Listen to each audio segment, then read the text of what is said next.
Deus pela vida, pela oportunidade a qual o Senhor concede de aqui estarmos na casa do Senhor nessa noite para adorá-lo, na beleza da sua santidade.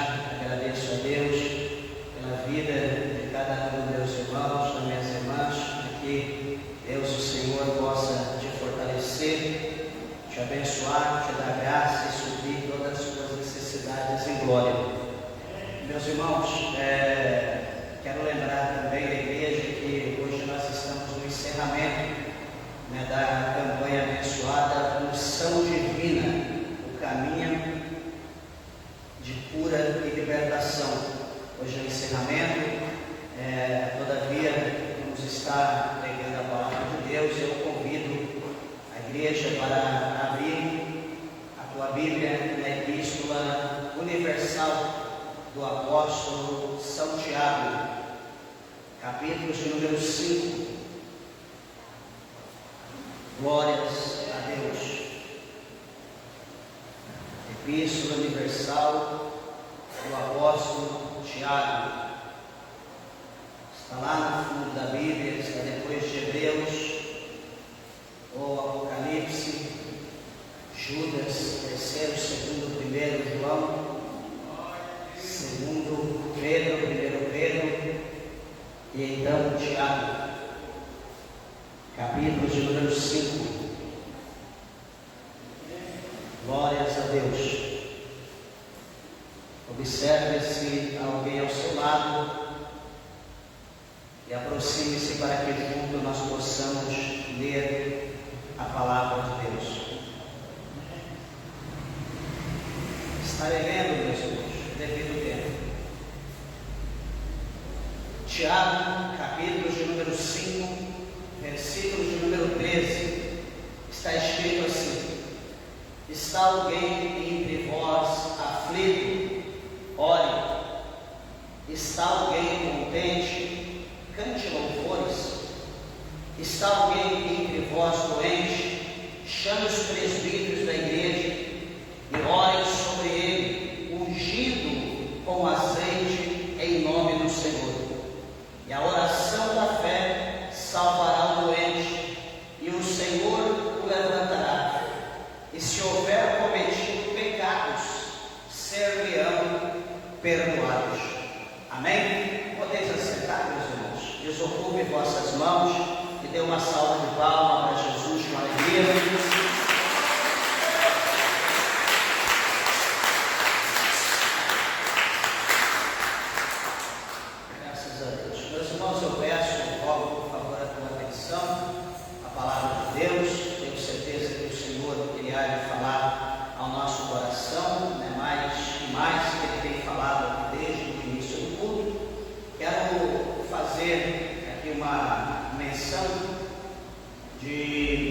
Acerca desse versículo 13, 14, 15, talvez deve ser do conhecimento de alguém que já estudou, que já ouviu falar acerca da história da igreja, da história da igreja católica,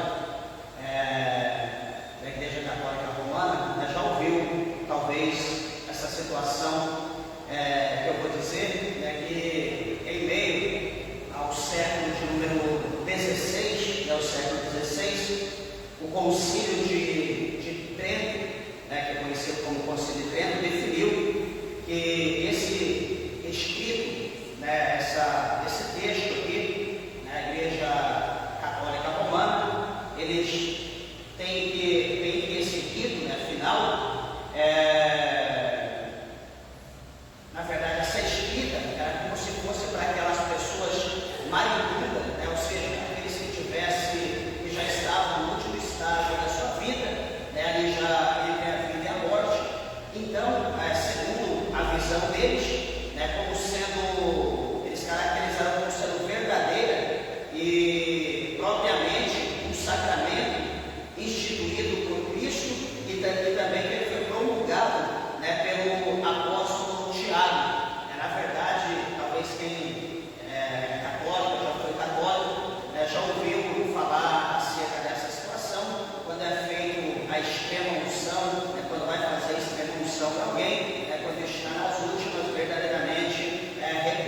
ao meu coração, o apóstolo Tiago, né, que tinha um conhecimento, né, de toda a obra, né, de Jesus, né, que estava ali com Jesus em todo o seu tempo, caminhando com Jesus, inclusive, né, o seu irmão. A Bíblia vai mostrar para nós que esse Tiago, né, devido à sua perseverança, devido à sua fé em Deus, né, devido ao peso da responsabilidade, do chamado também que ele foi imposto, né, esse Tiago, ele foi considerado como um entre outros, né, as principais colunas, né, da igreja naquela época, né? Como coluna, né? Colunas são aqueles que ajudam a manter, né, a obra de Deus, a igreja de Deus, a missão de Deus, né, de uma forma contínua, né, sem parar. Ou seja, era aqueles que estavam sempre de joelho, ali orando, clamando, né, pela obra, clamando pelas almas, clamando pela missão, de uma forma geral. Então, Tiago foi constituído, né, foi conhecido pela história como um daqueles que era a coluna da igreja, né, e coisas que hoje, né, nós estamos precisando muito. A igreja de Deus está precisando de pessoas que sejam colunas, né, que estejam em contínua oração, né, no momento que a igreja tem vivido hoje, um momento que a igreja tem passado, né, um momento de grande dificuldade, né, um momento assim, de uma mordidão muito grande, né, como o apóstolo João fala a uma das cartas da Ásia, né, lá no livro do Apocalipse, ele fala acerca da mordidão espiritual. E hoje nós estamos vivendo, além da mordidão espiritual, nós também estamos vivendo um tempo, né, de heresia, um tempo de distanciamento, né, onde o povo tem retrocedido, né, do foco daquilo que é de Deus e tem atentado seus olhos para outras coisas. Então a igreja hoje, no nosso dia, né, nos dias que nós estamos vivendo, está precisando, né, temos orado para que Deus levante, para que Deus ressuscite, né, e estabilize colunas, né, para que a igreja de Deus ela possa permanecer de pé, que as portas não venham a ser fechadas e que aqueles que estão caminhando não venham a cansar, não venham a parar, não venham a retroceder, né, porque muitas das vezes alguém ir fazer a obra de Deus até é fácil, só que chega o momento, né, do cansaço, chega o momento da fadiga, chega o momento dos ataques, chega o momento das pedradas, chega o momento da escassez, da ausência, né, de muitas coisas. Então isso traz no coração daquele que está fazendo a missão desânimo, o cansaço, a fadiga e a vontade de olhar para trás e retroceder. Então, quando, de certa forma, quando há coluna na igreja, quando há alguém orando, intercedendo, quando alguém está sob a cobertura de oração, sob a cobertura do jejum, né, Deus, o Senhor, ele vai renovando a força desse servo, a força dessa serva, a força daquele que está na missão, para que não retroceda, para que as portas continuem sempre abertas por ele. Então isso é uma dica. Se porventura alguém, né, não tem um coração missionário, se porventura alguém não tem o desejo de pregar a palavra, de levar a palavra, né, que você peça, né, nas suas orações, que você faça propósito com Deus, voto com Deus acerca daqueles que estão na missão, acerca daqueles que estão pregando a palavra de Deus, aqueles que abandonaram a sua casa, a sua família, né, os seus ideais, os seus projetos e decidiram viver o chamado de Deus, a obra de Deus, cumprindo, né, a palavra daquilo, que Jesus comissionou, né, que é conhecido como a grande comissão, no capítulo 16, no verso 15 do Evangelho de Marcos, quando o Senhor Jesus ele diz: ide por todo mundo, levai o Evangelho a toda criatura, é aquele que crê e for batizado, esse será salvo. Né? Então, que nós possamos ter isso no nosso coração. E interessante meus irmãos, que o apóstolo Tiago, aqui ele chama a nossa atenção no verso de número 13 com uma pergunta. E ele diz: está alguém entre vós aflito? Quando ele fala está alguém entre vós aflito, né, está alguém com problema, está alguém vivendo um momento de dificuldade na sua vida, ele faz essa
Bíblia vai falar, toma remédio, cochila, acorda, e você olha no relógio, passou 1 minuto.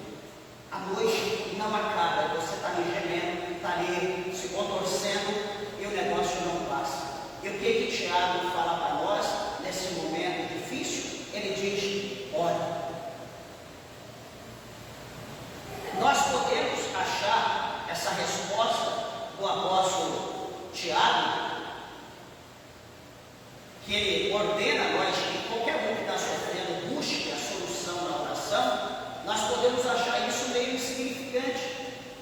Só que quando nós olhamos para o escritor aos Hebreus, lá no capítulo de número 11, o escritor aos Hebreus, ele vai mostrar para nós ali, né, que o capítulo 11 é a galeria, né, da fé na Bíblia. Está reunido ali muitos exemplos de fé, desde o início até a escrita. E o que o escritor aos Hebreus vai falar para nós? Que no tempo da vivência dos irmãos do passado, a situação para eles estava tão complicada, estava tão difícil, que a Bíblia, que ele escreveu dizendo que os irmãos, eles buscaram, eles tiraram força da onde não tinha. E como que nós vamos buscar força da onde nós não temos? Meus irmãos, a palavra do Senhor nos mostra que quando cessa o nosso recurso, quando cessa a nossa capacidade, porque nós somos limitados, quando cessa o nosso poder, quando nós aplicamos a nossa fé nos céus, começa agora, por intermédio da fé, a segunda fase da situação. Agora não será mais nós que vamos agir, agora será a mão de Deus que estará trabalhando pela nossa causa, pela situação a qual nós estamos vivendo. Mas para isso nós precisamos exercitar, colocar a nossa fé em prática, para nós vermos a mão de Deus trabalhar. Não é à toa que a Bíblia diz que a alegria do Senhor, a alegria do nosso Deus é a nossa força. A alegria do Senhor é a nossa força. Agora veja que mesmo no momento difícil, mesmo no momento que nós não temos força, mesmo no momento que nós não conseguimos falar, expressar, tudo aquilo que estava dentro de nós se exauriu. Nós não temos mais nada para falar, não conseguimos, não temos força. Mas se nós, mesmo com os olhos fechados e as lágrimas derramando, o Senhor Deus, Ele conhece o nosso sentimento, a nossa expressão por intermédio das nossas lágrimas. As nossas lágrimas vão muito diante de Deus. Talvez você ache que não, mas as nossas lágrimas têm um poder muito grande diante dos céus, diante da presença de Deus.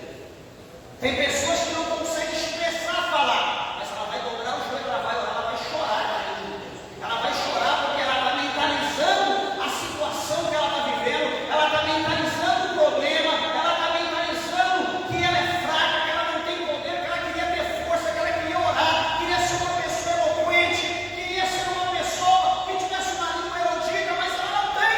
Ela está chorando, expondo em lágrimas aquilo que está dentro dela, aquilo que ela está mentalizando. Sabe o que isso significa?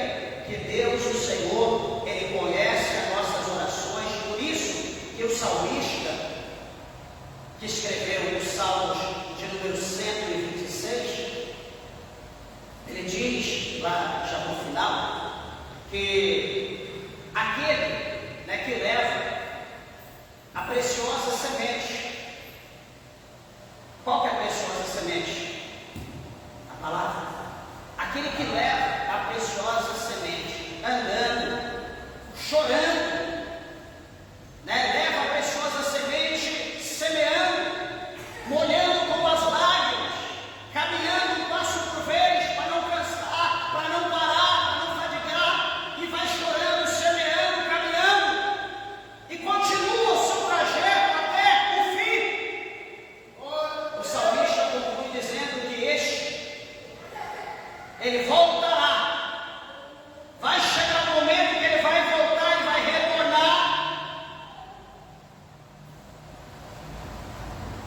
com alegria, com muita alegria.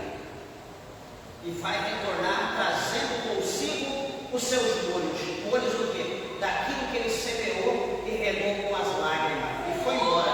Mas depois ele vai fazer o contorno, ele vai voltar, e aquilo que ele semeou, a semente preciosa que ele semeou, ele vai colher, e com alegria ele vai voltar, exaltando, glorificando o nome do Senhor.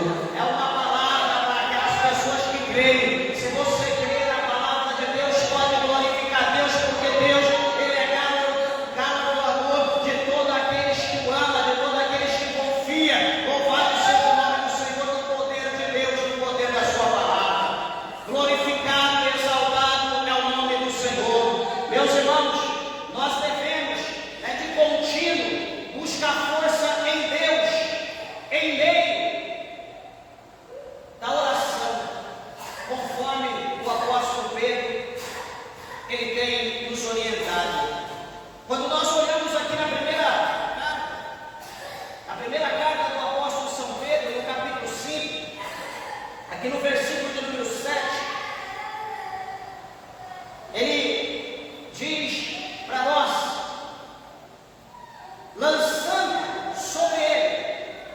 lançando sobre Cristo, sobre Deus, toda a vossa ansiedade, porque Ele tem cuidado de vós.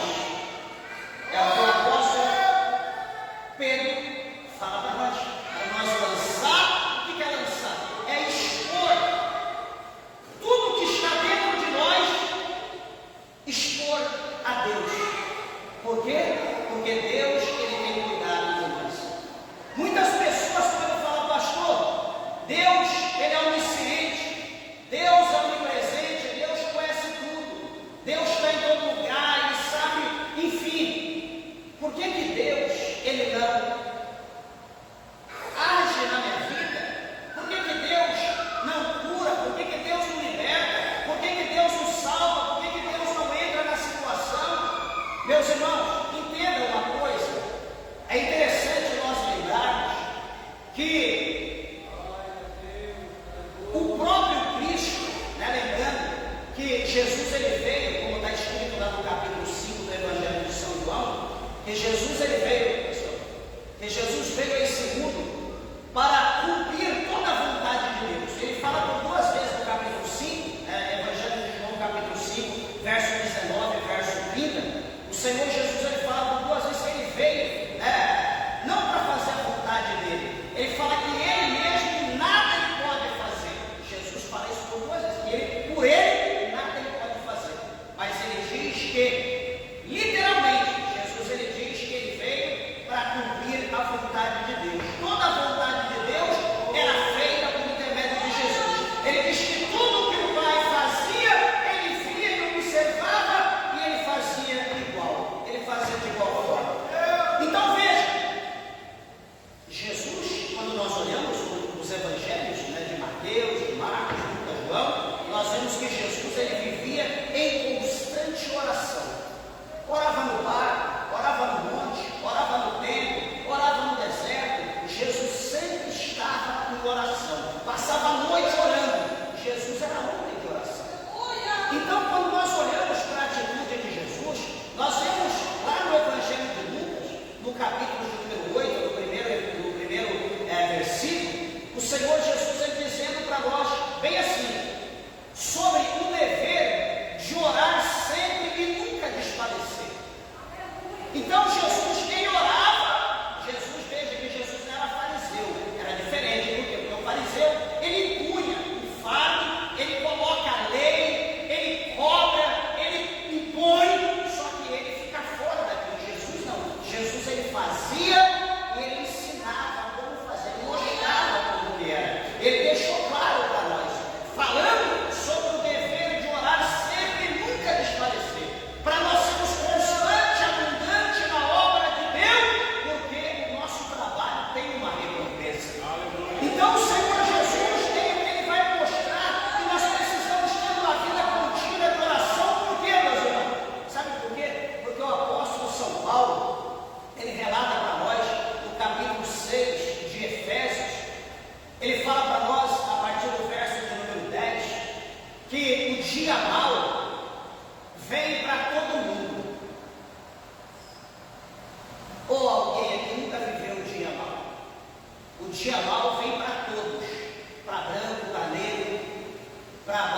fala para nós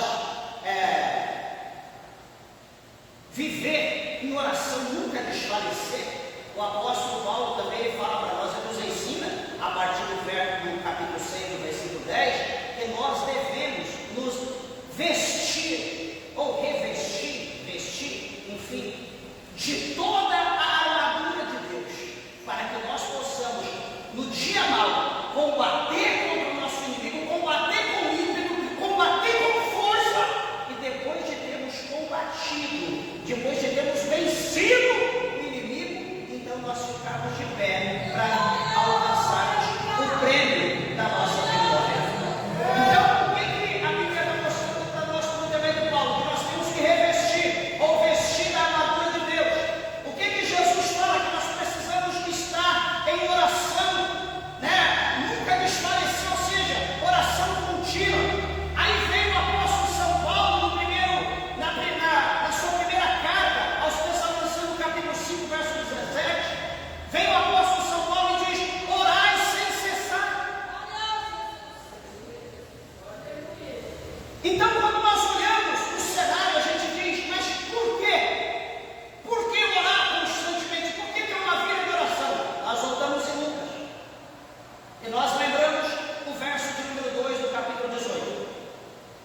O Senhor Jesus vai falar para nós que havia uma cidade e naquela cidade tinha um juiz. Jesus, ele dá uma característica, como era o juiz.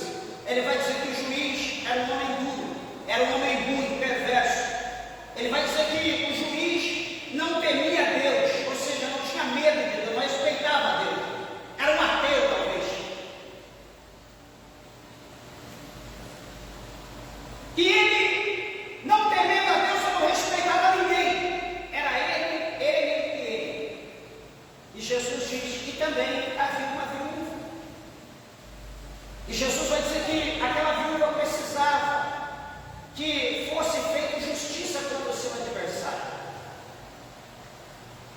E quem iria dar? Quem ia fazer justiça para aquela mulher? O juiz. Se o juiz não temia Deus, não respeitava ninguém, uma pobre viúva, perca de tempo. Só que qual é o tema que Jesus fala no capítulo 18? Sobre o dever de orar sempre e nunca desfalecer. Veja bem, nunca desfalecer. A viúva vai lá na porta do juiz, bate: Senhor juiz, eu preciso que o senhor faça justiça contra o meu adversário. Continua batendo, batendo: Senhor juiz, Senhor juiz, Senhor juiz. Nada. O que aquela mulher iria fazer?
Só que no mundo espiritual as coisas não mudam, não tem tecnologia para as coisas espirituais, naquilo que tange a nossa alma em Deus. As coisas ainda com Deus funcionam como sempre funcionou. Tudo nós vamos conseguir no joelho, tudo nós vamos conseguir no jejum, tudo nós vamos conseguir na oração, tudo nós vamos conseguir derramando as nossas lágrimas, e nós queremos que, além de tudo isso, pedir a Deus que Deus nos dê paciência, porque o apóstolo São Paulo falou que na nossa paciência nós vamos possuir a nossa alma. Então, além de tudo, nós temos que pedir paciência. Pastor, paciência. Na altura da guerra, eu vou pedir paciência. Deus precisa da paciência? Não, eu não aceito isso aí. O apóstolo São Paulo, ele escreve aos Romanos, no capítulo 5, no versículo de número 2, a seguir, ele diz: pelo qual também temos entrada pela fé a esta graça, na qual estamos firmes e nos gloriamos, na esperança da glória de Deus. Olha o versículo 3.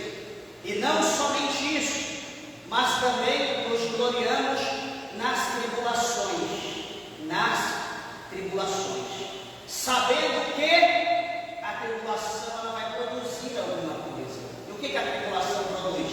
Sabendo que a tribulação produz paciência.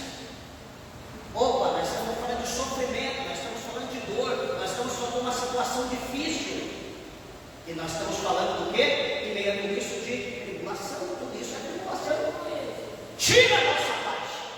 Então, a tribulação na vida do crente, na vida da igreja, vai gerar algo. E o que essa tribulação vai gerar? Vai gerar em nós paciência. Vai gerar paciência. Ou seja, nós somos obrigados a conviver com a tribulação. Por quê? A tribulação, ela não é eterna. O capítulo 30, o verso 5, o salmista escreveu dizendo para nós, presta bem atenção, que não é eterno. Capítulo 30, verso 5 de Salmo, o salmista diz: o choro pode durar uma noite, ou uma noite toda, mas a alegria ela vem ao amanhecer. Então veja, meus irmãos, que tudo tem um início e tem um fim. Ah, pastor, mas isso, peraí. Então, capítulo 3, versículo 1 de Eclesiastes. Até o verso 8, Eclesiastes 3, de 1 ao 8. O que o pregador escreveu lá? Entretudo, resumido, ele diz que há um tempo determinado para todas as coisas embaixo do céu. Há um tempo para veja, a mulher que está gestante, está lá, gestante, a criança está lá para nascer, a mulher está lá inchada, está com dores, está lá sofrendo, está lá chorando. Só que aquele inchaço, aquela dor, aquele sofrimento não será eterno. Tem um tempo determinado. Qual tempo? 9 meses, geralmente determinado pelos céus. Chegou 9 meses, aquilo que está dentro vai sair lá fora. E a Bíblia diz que a mulher que sofreu, que chorou quando a criança nasce, que ela olha para a criança, ela esquece de tudo que ela sofreu. Ela esquece, porque ela está olhando, porque ela tem uma luz, ela está olhando para uma nova vida. Então aquilo que ela passou, ela esquece. Então, ou seja, aquele sofrimento que ela passou,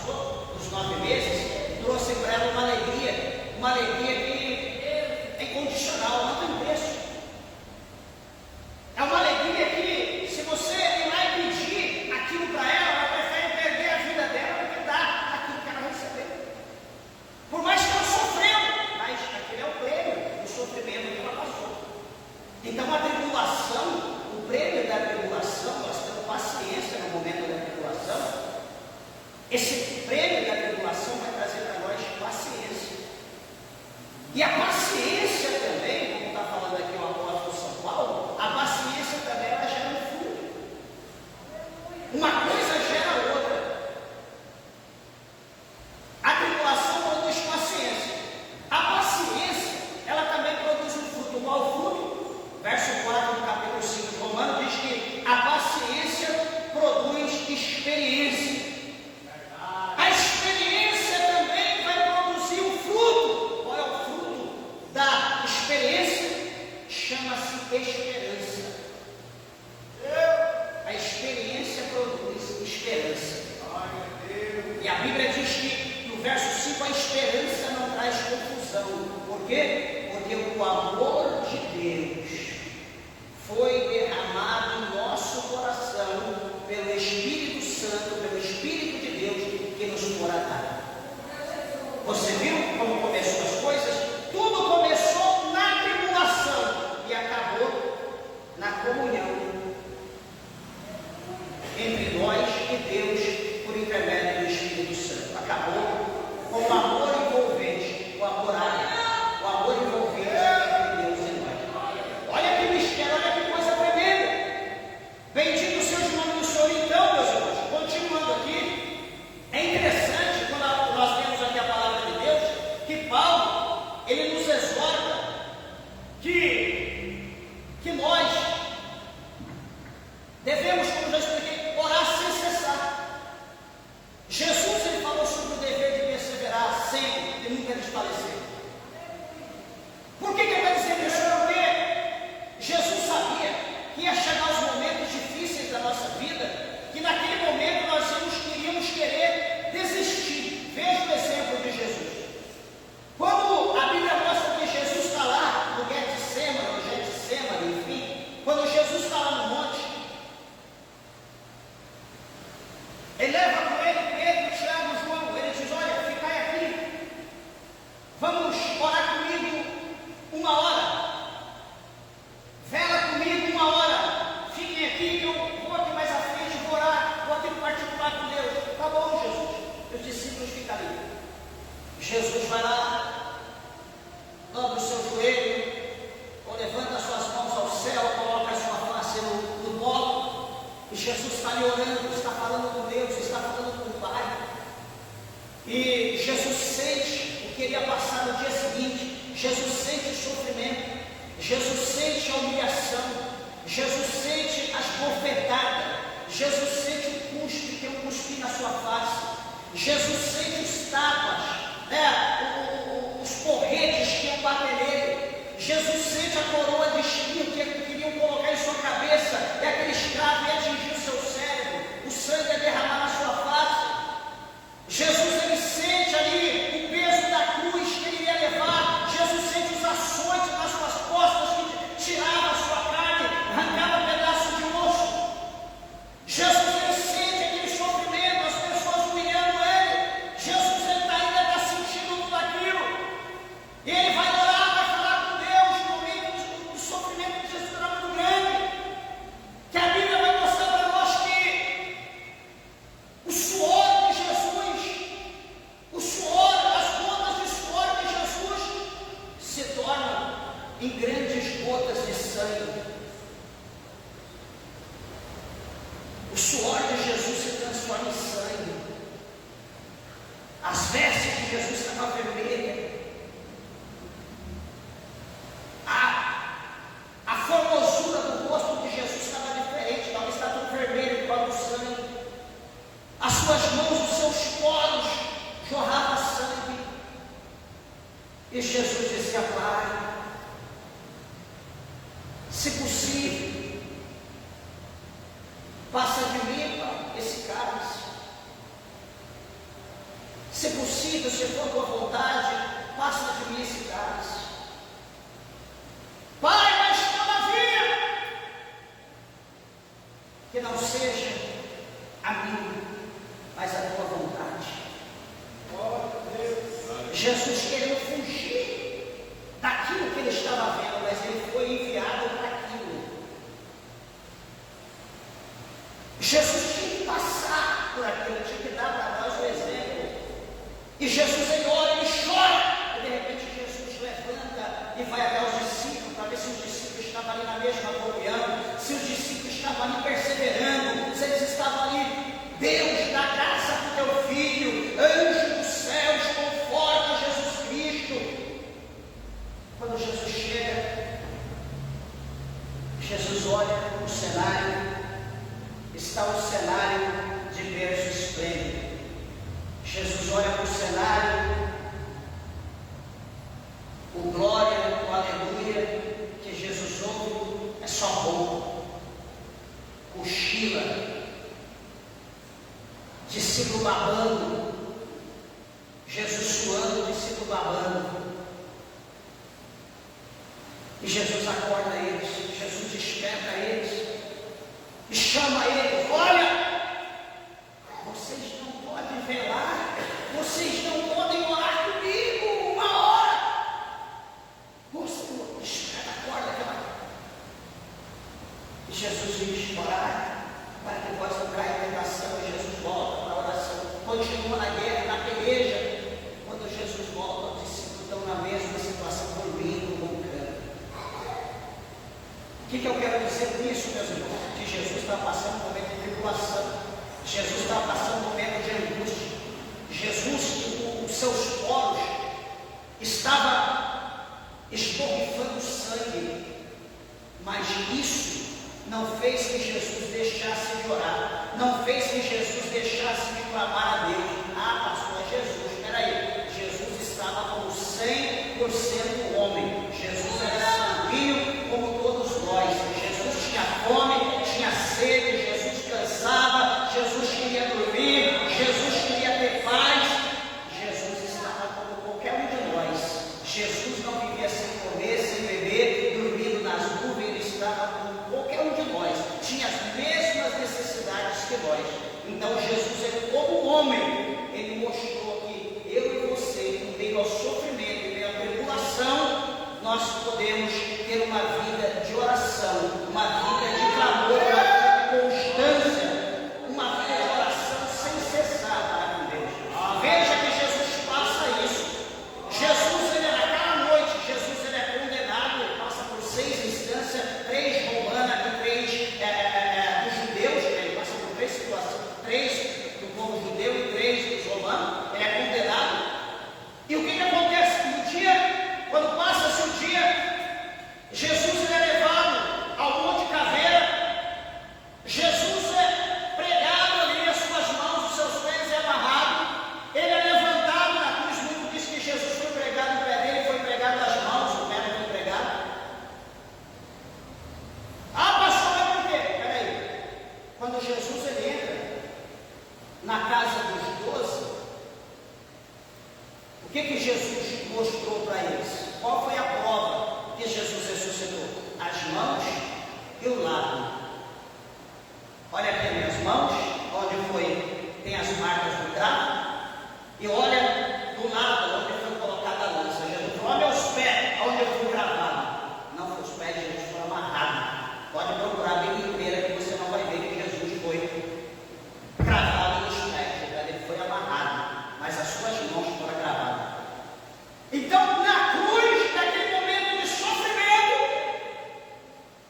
momento de agonia, e óbvio que ele estava passando no Getsemane, Jesus ele olha para o céu, ele abre a sua boca e ele fala uma frase, algumas palavras em aramaico.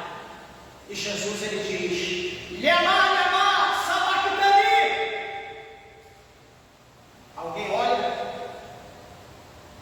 ouve e diz: Alá, ele está clamando por Elias. Vamos ver se Elias vai me salvar. Ah, pastor, está clamando por Elias? Ele está orando, dizendo ao Pai: Lema, sabachthani, dizendo: Deus meu, Deus meu, por que me desamparaste? Ele está falando com Deus, ele está clamando a Deus, porque ele está num momento tão difícil da sua vida, que ele acha que Deus desamparou, que Deus o desprezou, que Deus o tornou como uma pessoa desprezível. Mas como nós lemos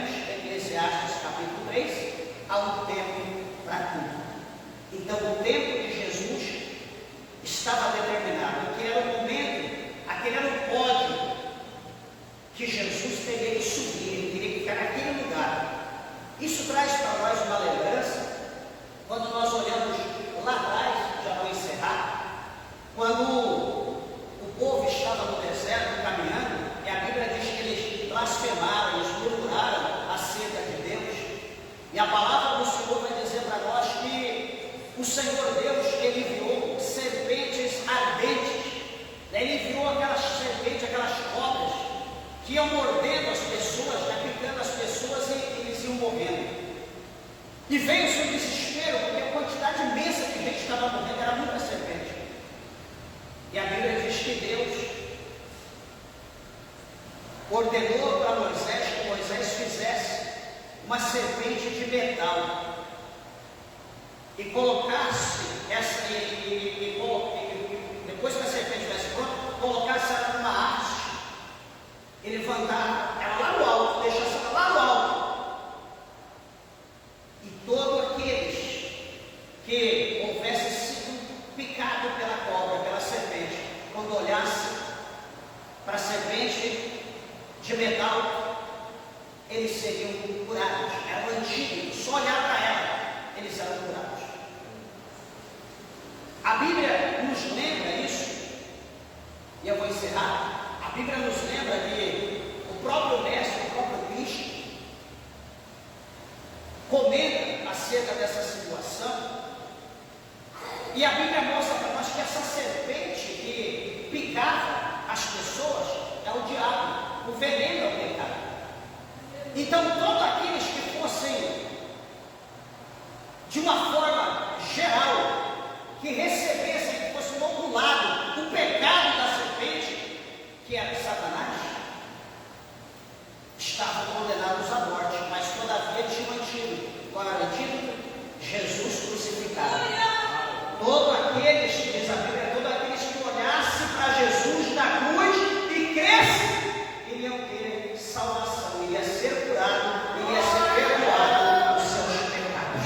Então Jesus precisou passar, Jesus precisou chegar nesse lugar para que a palavra de Deus fosse cumprida. Ah, pastor, Jesus poderia ser morto ali, alguém empurrar ele cair lá embaixo, numa ribanceira, como quantas vezes tentaram matar Jesus de alguma maneira, mas o alvo de Jesus, o objetivo de Jesus, o pódio de Jesus era a cruz, era o lugar mais alto, era a cruz do reino, a mais alta de todas. Todos os olhos teriam que fitar em Jesus, todos os olhos o veriam, como a Bíblia conclui e mostra para nós no capítulo 25 do Evangelho de Mateus, a partir do verso 31, que vai chegar um dia, vai chegar um momento que está muito breve, muito perto, aonde o Filho de Deus virá, não crucificado, porque ele não está mais na cruz. A Bíblia diz que ele morreu, ele foi sepultado, mas ao terceiro dia, Jesus ressuscitou, Jesus